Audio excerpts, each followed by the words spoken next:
What's up, everybody? I just wanted to give you a heads up on what to expect for this coming Sunday's message.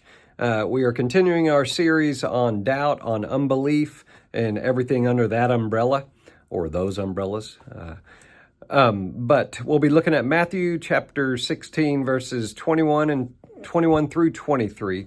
And right before this passage is what I preached on a couple of weeks ago, where Jesus looks at Peter and says, who do you say I am?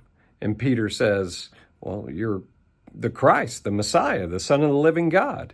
And then this is where we are now, just a couple of verses later. And it's interesting because the interaction between Peter and Jesus is it is a polar opposite from what we read a couple of weeks ago from what I preached on. Jesus looks at Peter in this passage in 21 through 23 and says, "Get behind me, Satan."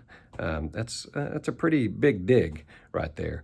And so as you read this passage, 21 through 23, I want you to think about our expectations of who Jesus is, our expectations of following God, of what it means to be a Christ follower.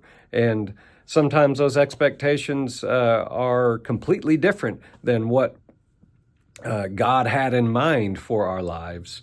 And what happens when those expectations don't line up with God's plan? Are we disappointed? And if we are, how do we react in that disappointment?